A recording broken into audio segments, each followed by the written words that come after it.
నమస్కారం కృష్ణారావు గారు. నమస్కారం. వైకుంఠ ఏకాదశి శుభాకాంక్షలతో ఈ వారాంతానికి సమీక్ష స్టార్ట్ చేద్దాం.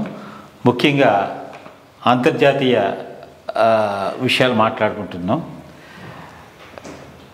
చూస్తూ ఉంటే భారతీయ సంతతికి చెందిన వ్యక్తులు ఇప్పుడు ప్రపంచంలో అంటే ఆల్రెడీ వివిధ రంగాల్లో నిష్ణాతులై మంచి పేరు ప్రఖ్యాతలు తీసుకొచ్చారు. ఇప్పుడు రాజకీయాల్లో కూడా వాళ్ళు తమదైనటువంటి ముద్రను ప్రపంచవ్యాప్తంగా అన్ని దేశాల్లోనూ చూపించుకోవడానికి ట్రై చేస్తున్నారు. రిషి సునాక్ ఇది ఏ క్లియర్ కట్ ఎగ్జాంపుల్. ముందర వద్దనుకున్నారు, తర్వాత he has been identified as the person who can lead the country. So అట్లాగే మొన్న లాస్ట్ టైం యూఎస్ ఎలక్షన్స్లో Kamala Harris has been chosen as the Vice President of America. ఇప్పుడు రాబోయే ఎలక్షన్స్లో మనకి ఈ వివేక రామస్వామి పేరు బాగా వినపడుతోంది. అంటే he is a potential candidate for presidential post in 2024 అనేది. ఆయన గురించి, ఆయన ప్రస్థానం గురించి కొంత వివరించి, ఆయనకి హిందూయిజం మీద ఉండేటటువంటి భావాల గురించి కొంచెం వివరించి దీన్ని కొంచెం విశ్లేషణ చేస్తే బాగుంటుంది అనుకుంటున్నాను మనం యూఎస్కి. అదే ఒక రకంగా విదేశాలకు చాలామంది ఇండియన్స్ వెళ్ళారు, బాగా సెటిల్ అయినారు, బాగా ప్రాస్పర్ అయినారు. దాంతో వివిధ రంగాల్లో చాలా ప్రాధాన్యమైనటువంటి ప్రదేశంలో ఉన్నారు. బట్ రాజకీయాల్లో ముందుకు రావడం ఇప్పుడిప్పుడు మొదలవుతున్నది.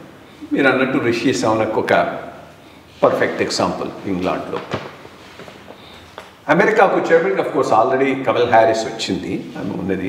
కొంత partly African and partly Indian, because father I think is a black. But ఆమెది ఒక style I think rooted in India లాగా అనిపించలేదు. ఆమె బిహేవియర్ కానీ ఆమె వ్యూస్ కానీ ఇది కొంత మోర్ టువర్డ్స్ ది బ్లాక్ యాంగిల్ని ఎక్కువ తీసుకొని పోతూ ఉన్నది ఆమె. బట్ రూటెడ్ ఇన్ ఇండియా ముందుకు పోతున్నటువంటి వ్యక్తి రామస్వామి. చాలా చాలా అంటే ఒకటి చాలా intelligent man, well read man, చదివినవాడు, తెలివి కలవాడు, క్లారిటీ ఉంది, ట్రెమెండస్ క్లారిటీ ఉంది. ఇన్ఫ్యాక్ట్ ఈరోజు పాశ్చాత్య దేశాల్లో ముఖ్యంగా అమెరికాలో కొన్ని శక్తులు బాగా హిందూ ఫోబియాను ఎంకరేజ్ చేస్తున్నాయి. ఒకటి ఇస్లామిక్ ఫోర్సెస్, ఒకటి క్రిస్టియన్ ఫోర్సెస్, ఒకటి జనాల్లో చాలా మిస్గివింగ్స్, అపోహలు, ప్రిజుడిసెస్. హిందూయిజం అంటే ఇదేదో వీళ్ళంతా మిడివల్ పీరియడ్ వాళ్ళు అన్నట్టు కాస్టిజం ఉందని, జంతు బలులు చూస్తూ ఉంటారని, అన్ని ఏవైతే నెగటివ్ ఆస్పెక్ట్స్ ఆఫ్ హిందూయిజం ఉన్నాయో వాటిని బాగా ప్రచారం చేస్తున్నారు. వీళ్ళందరికీ యాంటీడోస్ నన్ను అడిగితే రామస్వామి. అంటే హిందూయిజం మీద ఎంత క్లారిటీతో మాట్లాడుతున్నాడంటే, అందులో ప్రెసిడెన్షియల్ క్యాండిడేట్ కాబట్టి అతను మాట్లాడేదంతా జనాల్లో పూర్తిగా వెళ్తుంది. అసలు హిందూయిజం అంటే ఏందనేది క్రిస్ప్గా ఒక 5 minutesలో ట్రెమెండస్గా ఎక్స్ప్లెయిన్ చేసేస్తున్నాడు. మూలాలకు పోతున్నాడు. ఈ సూపర్ఫిషియల్ ఇష్యూస్ కాకుండా అసలు ఏంది, what does Hinduism say stands for social రిలేషన్షిప్స్లో కూడా. అంతేకాకుండా ఇంకొక గొప్ప పని చేస్తున్నాడు. ఈ వాల్యూస్ను యూనివర్సల్ వాల్యూస్గా కనెక్ట్ చేయడానికి కూడా చూస్తున్నాడు. అది చాలా చాలా గొప్ప విషయం. అంటే చెప్పేది హిందూయిజంలో చెప్పేటటువంటిది ఏది ఎక్స్క్లూసివ్ కాదు, ఇవి universal values, Christian values also. And he is able to prove it. క్రిస్టియానిటీలో 10 commandmentsలో ఏమున్నది, హిందూయిజంలో ఏమున్నది, more or less the same thing అనేటటువంటి ఆ భావన ఒకటి తీసుకొని రాగలుగుతున్నాడు. ఒక రకంగా నన్ను అడిగితే హిందూస్లో పెద్ద ప్రచారకర్తని చెప్పుకునే స్థాయికి వచ్చేసాడు. అంటే ఈ మిస్గివింగ్స్ అన్నింటినీ తొలగించి ఈ వెస్ట్లో హిందూయిజాన్ని గురించి సరైన అవగాహన ఇచ్చేదానికి ఇన్అడ్వెంట్గా, అది ఆయన మెయిన్ ప్లాన్ కాకపోవచ్చు, he wants to become the presidential candidate కావడానికి ప్రయత్నం చేస్తూ ఉన్నాడు. దాంట్లో భాగంగా బట్ దీని గురించి చెప్పటం అండ్ 1-2 తరవల ఛాయిస్ నా ఫెయిత్ను లేక ప్రెసిడెంట్ ఆఫ్ అమెరికా అంటే నా ఫెయిత్కే ఉంటాను. సో క్లారిటీతో is able to good thing about him. And కొన్ని చాలామంది మాట్లాడటానికి సంశయించేటటువంటి అంశాలను కూడా రేకప్ చేస్తూ ఉన్నాడు. లైక్ ఆర్మేనియన్ జెనోసైడ్, దీని గురించి ఎవరు మాట్లాడారు, ఎందుకంటే మళ్ళీ ముస్లింని అఫెండ్ చేసినట్టు అవుతుంది. బట్ చాలా కేటగారికల్గా ఇటువంటి ఇష్యూస్ గురించి మాట్లాడటానికి రెడీగా ఉన్నాడు.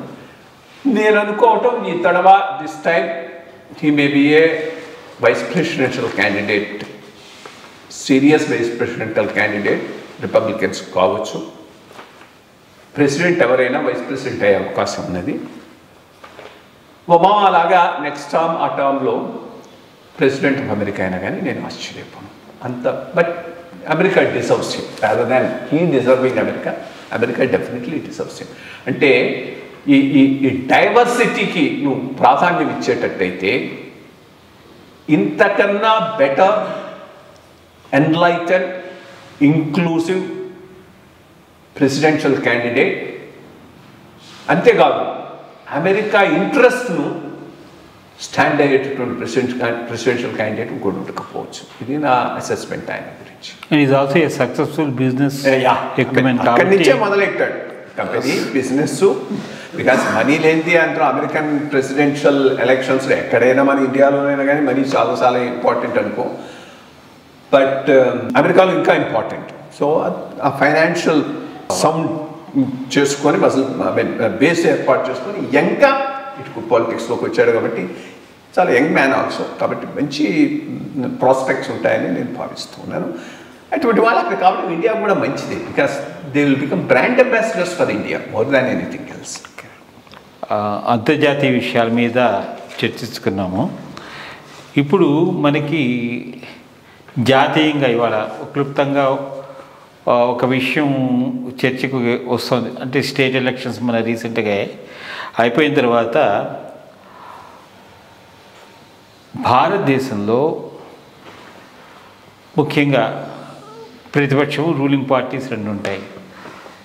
కాంగ్రెస్ చాలా మటుకు వీక్ అయ్యి మళ్ళీ ఇది. సో ఇప్పుడు కొత్తగా వాళ్ళంతా ఏమైందంటే మనకి 2023లో ఇండియా ఇంక్లూజివ్ పార్టీ అలయన్స్ అని పెట్టుకుని స్టార్ట్ చేశారు.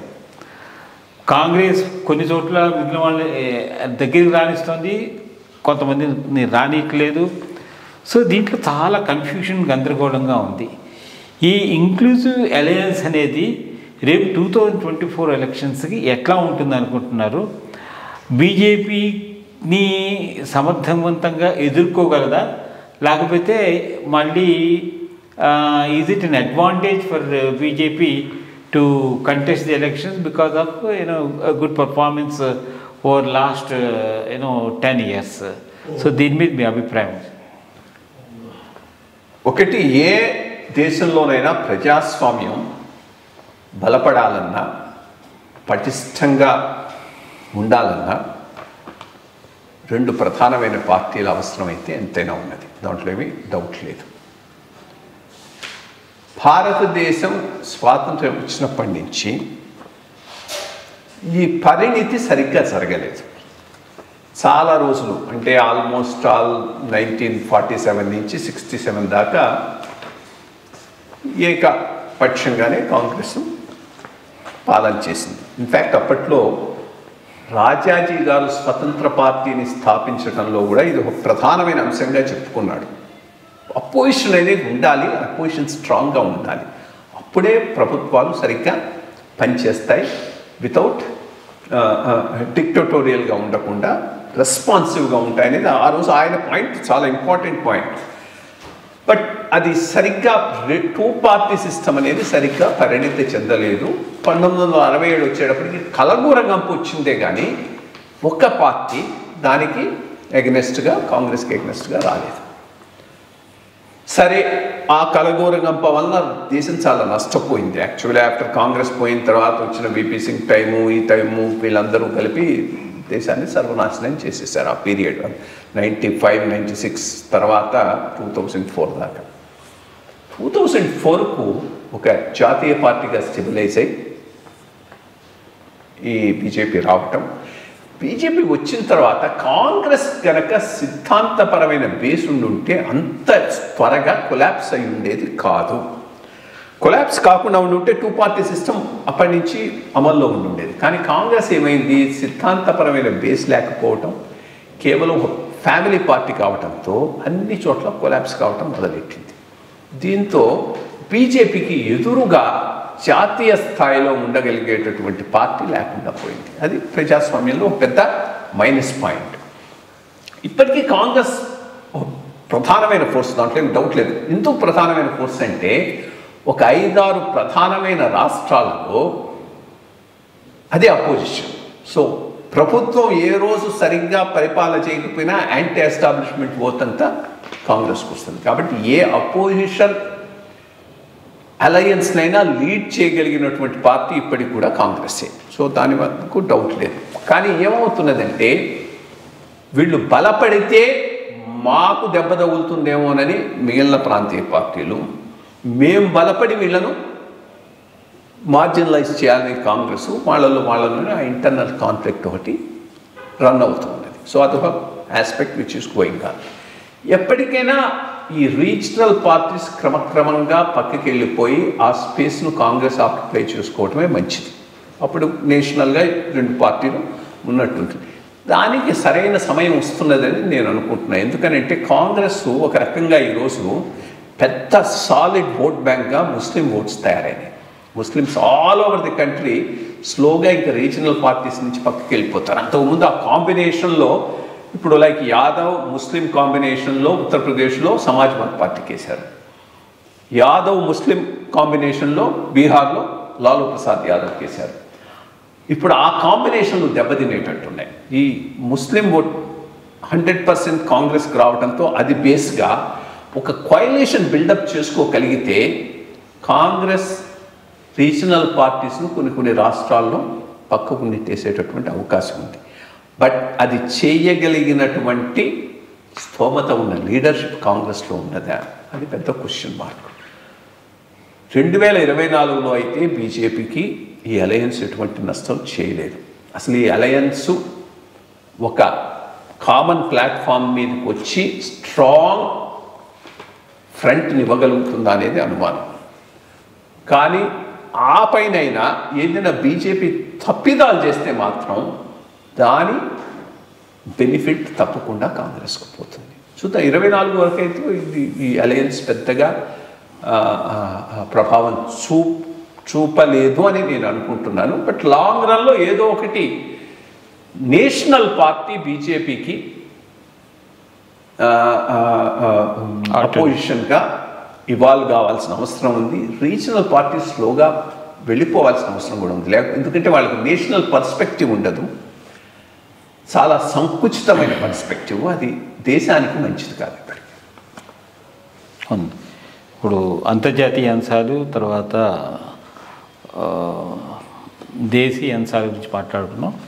ఇంకా ప్రతి వారం మనం మాట్లాడుకున్నట్టు ప్రాంతీయ అంశాల మీద, అంటే ఇప్పుడు ప్రాంతీయ అంశాలు అంటే తెలుగు స్పీకింగ్ స్టేట్స్, ఆంధ్రాలో అండ్ తెలంగాణలో జరిగేటువంటి అంశాల మీద కొంచెం సమీక్ష చేసుకుందాం అనుకుంటున్నాం. రీసెంట్గా మనకి ఈ తెలంగాణ అసెంబ్లీలో, అంటే ప్రతిసారి ప్రభుత్వం మార్చినప్పుడు అందరూ చెప్తూ ఉంటారు, ఈ బడ్జెట్ మీద ప్రీవియస్ గవర్నమెంట్ యొక్క తప్పిదాలని పట్టుకోవడం అని చెప్పి ఒక వైట్ పేపర్ లాంటిది ఒకటి తీసుకొచ్చారు. బడ్జెట్ అలొకేషన్స్ ఎట్లా ఉన్నాయి, బడ్జెట్ ఎస్టిమేట్స్ ఎట్లా ఉన్నాయి, డీవియేషన్స్ ఏమయ్యాయి, బర్డెన్ ఎట్లాగా ఉంది. సో వీటి మీద చాలా ఒక పెద్ద చర్చ జరిగింది. వీళ్ళు చెప్తే అపోజిషన్ వాళ్ళు ఇంకోటి చెప్పారు, ఇదంతాను. బట్ ఓవరాల్గా మనం కనుక యాజ్ ఎ లే మ్యాన్, మామూలుగా కొంచెం సగటుగా అర్థం చేసుకునే వాళ్ళైతే చూస్తే per person per cap head మీద ఉండే బర్డెన్ నెక్స్ట్ 20 years వరకు హెన్రీ వితౌట్ మీరు లాస్ట్ టైం చెప్పినట్టు ఇన్కమ్ సపోర్ట్ లేకుండా అప్పు చేసి దాని మీద మళ్ళీ ఇది చేయడం అనేది చాలా పెద్ద ఇదిగా అయిపోయింది. అట్లాగే ఈ రీసెంట్గా లాస్ట్ వీక్ మనకి ఈనాడులో కూడాను ఆంధ్రప్రదేశ్లో స్టేట్ బారోయింగ్స్ చాలా ఇదిగా ఉన్నాయి, it's in the very bad shape అని చెప్పేసి ఒక అంశం వచ్చింది. సో దీని మీద కూడాను కొంచెం క్లుప్తంగా, అంటే ఫైనాన్స్కి సంబంధించి బోత్ స్టేట్స్లో ఎట్లా ఉన్నాయి ఏమిటి దీని మీద ఈవెన్ నేను కూడా నేషనల్గా కూడా ఒక విధమైనటువంటి లెజిస్లేషన్ ఇవన్నీ తీసుకురాకపోతే ఆఖరికి మనం ఎక్కడికి వెళ్ళిపోతామో కూడా చాలా ఇదిగానే ఉంది. తర్వాత ఇంకోటి ముఖ్యంగా మనం చూసుకోవాల్సింది ఏంటంటే రీసెంట్గా హాట్ టాపిక్గా వచ్చిన వాటిల్లో మనం చూసుకునేది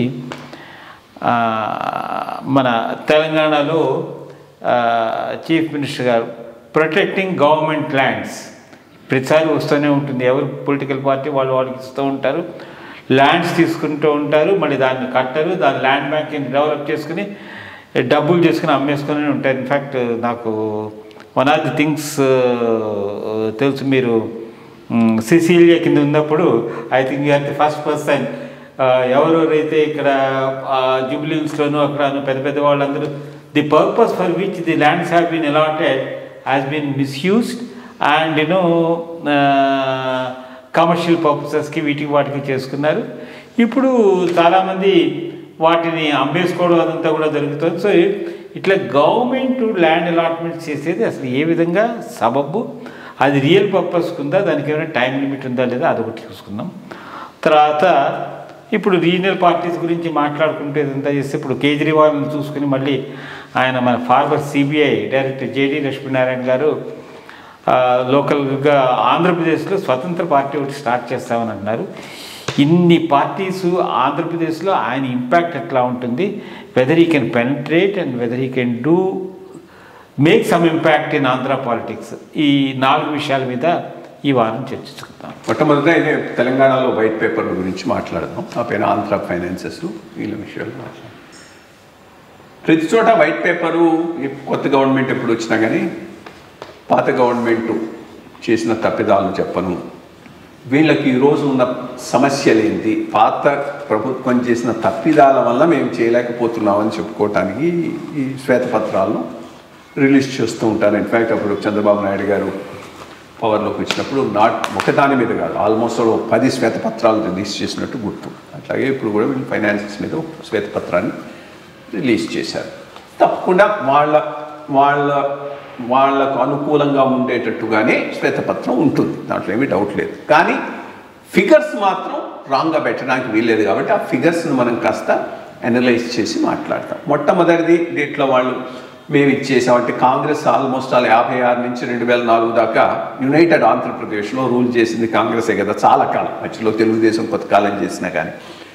కాబట్టి మేము చేసే టైంలో ఇంత బాగా చేసాం అనేది చెప్పుకోవడానికి ఒక పారాగ్రాఫ్ 2-3 పారాగ్రాఫ్లు కేటాయించారు. అది మనం ఇగ్నోర్ చేయొచ్చు. 1956 నుంచి 2004 దాకా ఉమ్మడి రాష్ట్రంలో తెలంగాణకు అన్యాయం జరగలేదు అనే పాయింట్ ఒకటి చాలా ప్రస్ఫుటంగా విత్ స్టాటిస్టిక్స్తో పాటు ఇవ్వటం జరిగింది. అది ఒక పోర్షన్. ఇక రెండోది బడ్జెట్ అలొకేషను ఎక్స్పెండిచరు పొంతన లేదు, చాలా తక్కువ జరుగుతూ ఉండింది అనేది ఒక పాయింట్ పెట్టారు. అది పెద్ద ఇష్యూ కాదు నన్ను అడిగితే. ఎందుకంటే ఈ బడ్జెట్లు రాజశేఖర రెడ్డి గారి టైంలోనే అది ఫస్ట్ టైం 1,00,000 కోట్ల బడ్జెట్ అనేది మొదలెట్టారు. అప్పటి నుంచి 1,00,000 ఆ పైన 2,00,000 కోట్ల బడ్జెట్. ఈవెన్ తెలంగాణ కూడా 2,00,000 కోట్ల బడ్జెట్ అయింది. అంటే స్మాలర్ జాగ్రఫీకి అప్పుడు యునైటెడ్ ఆంధ్ర కదా.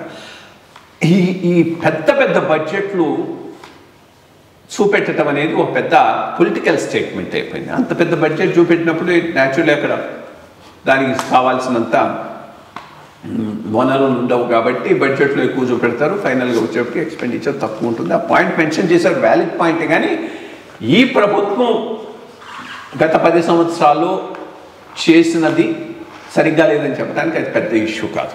దాన్ని అదొక పాయింట్ మెన్షన్. రెండోది పన్నులు వసూలు ఇంకొద్దిగా పటిష్టంగా ఉండొచ్చున్నారు. అది ఎవరికైనా మంచిదే. ఎందుకంటే ట్యాక్స్ టు జీడిపి రేషియో అంటారు. మొత్తం రాష్ట్రంలో ఉండే స్థూల ఆదాయంలో ఎంత పర్సెంటు ట్యాక్సుల కింద వస్తూ ఉంది అని అంటే తెలంగాణలో మిగిలిన రాష్ట్రాలతో పోలి చూసుకుంటే తక్కువ ఉన్నది, 10% అంత ఉన్నది. దీన్ని పెంచవచ్చు అంటే ఎక్కువ పన్నులు వేయవచ్చు. సో అది పాజిటివ్ థింగ్. వీళ్ళు పన్నులు వేసుకోవడానికి పనికి వస్తుంది. దానివల్ల పాత ప్రభుత్వం ఏదో తప్పు చేసిందని చెప్పడానికి అదేం ఉపయోగపడదు. Most important last point is అప్పులు. ఈ అప్పుల విషయం చాలా ప్రధానంగా ఇచ్చారు. దాని విషయంలో తప్పకుండా తెలుగుదేశం అంతకుముందున్న బీఆర్ఎస్ పార్టీ ఆన్సర్ చెప్పాల్సిన అవసరం ఉంది. ఎందుకు 2014-15 ఎప్పుడైతే తెలంగాణ ప్రత్యేక రాష్ట్రం అయిందో అప్పటికి రాష్ట్రానికి అప్పులు రాష్ట్ర స్థూల ఆదాయంలో 15% వరకు ఉన్నాయి. అది వీళ్ళు మొన్న పదవి విరమించే టైంకు మొత్తం 37% పెరిగాయి. 37% అంటే చాలా నార్మల్గా పెరిగినట్టు. 15 నుంచి 37, 10 పెరిగాయనంటే దీంట్లో కూడా 2 రకాల అప్పులు ఉంటాయి. ఒకటి ఎఫ్ఆర్బిఎంకు లోబడి రిజర్వ్ బ్యాంకు ద్వారా కేంద్ర ప్రభుత్వం అనుమతితో చేసేటటువంటి అప్పులు. వాటికి వరకు ఇబ్బంది లేదు, అవి అన్ని రాష్ట్రాలు చేస్తాయి. అవి ఎంత చేయాలనేది ఎఫ్ఆర్బిఎం నామ్స్ని బట్టి ఇవ్వటం. ఈ ప్రభుత్వం చేసిన పెద్ద అన్యాయం రాష్ట్రానికి ఏంటి అంటే ఇవి కాకుండా పెద్ద సంఖ్యలో ఆఫ్ బడ్జెట్ బారోయింగ్స్ అంటారు. ఈ కార్పొరేషన్స్ వీటి ద్వారా బ్యాంకుల నుంచి ఫైనాన్షియల్ ఇన్స్టిట్యూషన్స్ నుంచి ఆల్మోస్ట్ 1,20,000 కోట్లు 1,80,000 కోట్లు కొంత పే చేసి ఇప్పుడు బ్యాలెన్స్ 1,27,000 కోట్ల దాకా ఉంది. ఇది ఈ రాష్ట్రానికి పెద్ద దెబ్బ కొట్టబోతూ ఉన్నది. చేసి దేనికి ఉపయోగించారు? దీంట్లో ఆల్మోస్ట్ 70,000 కోట్లు 90,000 కోట్ల దాకా కాళేశ్వరం ప్రాజెక్టు కిందనే ఉపయోగించారు. 30,000 కోట్ల దాకా రూరల్ వాటర్ సప్లై మీద పెట్టారు. రూరల్ వాటర్ సప్లై మీద పెట్టినాన్ని నేను తప్పు పట్టాను. ఎందుకనంటే ఒక రకంగా మొత్తం దేశంలోనే first time portable drinking water ప్రతి గ్రామానికి ఇచ్చే విధంగా ఈ మిషన్ భాగీరథను డిజైన్ చేయడం అనేది చాలా మంచి విషయం. అంతకుముందు ఎట్లా ఉండేది? ప్రతి గ్రామంలో సోర్స్ చూసేవాళ్ళు కాదు. అక్కడ నీళ్లున్నా లేకపోయినా ప్రతి సంవత్సరం 2 బోర్లు కొట్టి డబ్బులు వేస్ట్. దానివల్ల ప్రజలకు ఉపయోగపడేది ఏం లేదు. ఇప్పుడు సిస్టమేటిక్గా నదుల నుంచి నీళ్లు తీసుకొని ఓవర్ హెడ్ ట్యాంక్స్ కట్టి ప్రతి గ్రామానికి పోర్టబుల్ డ్రింకింగ్ వాటర్ ఇచ్చేట్టుగా చేయడం చాలా లాడబుల్ థింగ్. సో దాన్ని నేను తప్పట్టాను. రెండోది కాళేశ్వరంలో ఒకటి తెలంగాణ వరకు అప్లాండ్లో ఉంది కాబట్టి లిఫ్ట్ ఇరిగేషన్ అవసరం. దాంట్లో ఏమి లిఫ్ట్ చేయకుండా నువ్వు నీళ్ళు ఇవ్వలేవు. బట్ ఇది సరైన డిజైన్ చేశారా? కాంట్రాక్టర్ డ్రివన్గా ఈ మొత్తం ప్రాజెక్ట్ నడిచిందా అనేది దాని మీద తప్పకుండా అయితే ఎంక్వైరీ జరగాల్సిన అవసరం ఉన్నది. రెండోది ఎవడిచ్చాడు దీనికి ఇంత డబ్బు? 70,000 కోట్లు 80,000 కోట్లు తెలిసి దీంట్లో నుంచి ఆదాయం రాదు అని ప్రైవేటు ఫైనాన్షియల్ ఇన్స్టిట్యూషన్స్ ఎవరు ఇచ్చుండరు. తప్పకుండా పబ్లిక్ సెక్టర్ బ్యాంక్ నుంచి ఎవరి నుంచో కొట్టేశారు. అది గవర్నమెంట్ ఎందుకు బయట పెట్టలేదు నాకు అర్థం కావట్లేదు. They should name team A bank ఇచ్చిందో నేమ్ చేసి ఉండాలి. నేమ్ చేయటమే కాదు, ఆర్బీఐకి గవర్నమెంట్ ఆఫ్ ఇండియాకు దీని మీద ఒక ఫార్మల్ కంప్లైంట్ లాడ్జ్ చేయాల్సిన అవసరం కూడా ఉన్నది. సో దట్ ఇంకో తడవ ఏ బ్యాంకర్ కూడా ఇటువంటి చర్య చేయడానికి భయపడేటట్టుగా, లేకపోతే ప్రజల సొమ్ముతో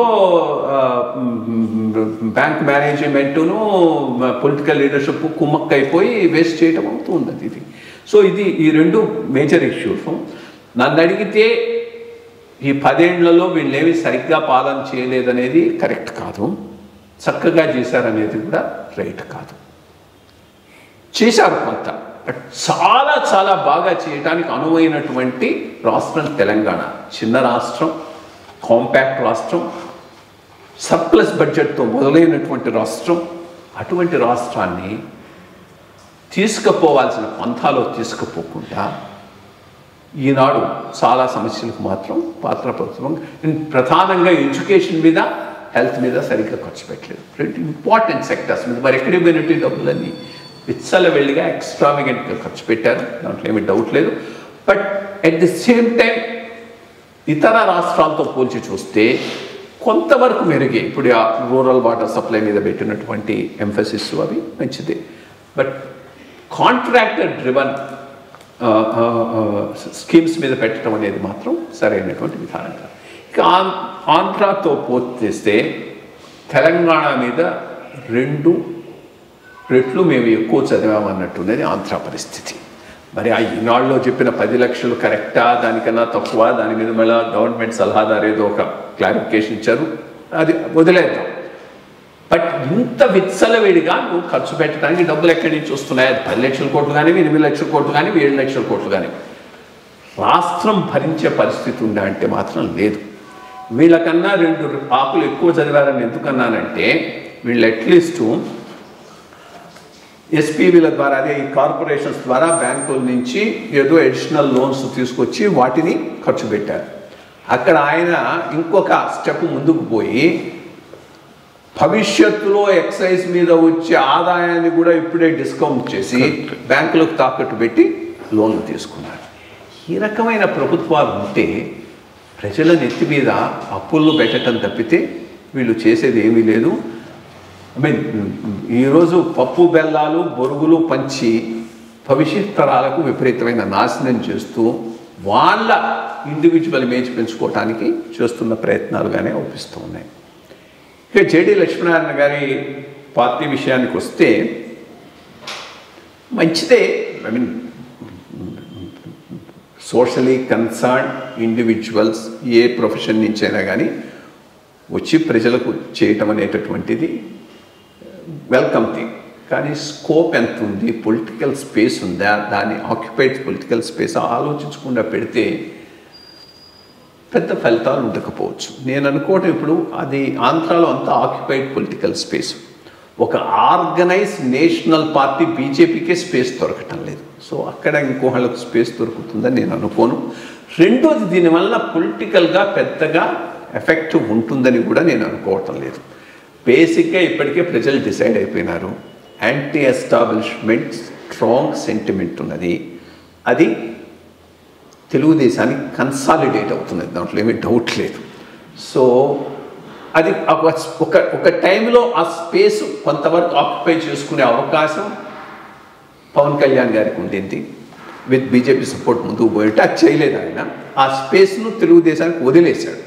వదిలేసిన తర్వాత ఇప్పుడు దానిని మళ్ళా తెచ్చుకోవటం కూడా ఆయనకు వీలు కాకపోవచ్చు. సో ఇది ఐ థింక్ అడ్వాంటేజ్ తెలుగుదేశంగానే రాజకీయం నడవబోతూ ఉన్నది. చూడాలి ఏ సైడ్కి పోతుంది అనేది. Thank you. ధన్యవాదాలు.